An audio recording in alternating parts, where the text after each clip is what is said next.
Hello, my name's Jonathan Clayton, and this is my class introduction. A little bit about me. I'm originally from Jacksonville, Florida, and moved to Conway, South Carolina strictly for school. I have a rather large family with six brothers, so yes, my mom does have her hands full. I'm a member of the football team and have been for the past 3.5 years.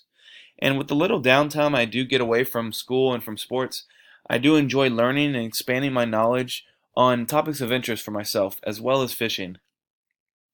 My education, I graduated in this past December with a bachelor's in both business management as well as marketing. And due to my academic efforts in the past 3.5 years, I was blessed enough to be awarded an Academic All-American Award.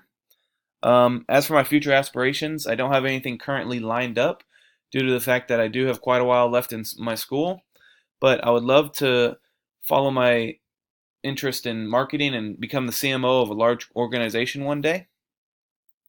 And as for what I view as a 21st century leader, it's someone that can adapt and conform to the needs and wants of not only their employees, but as well as the people that they're serving.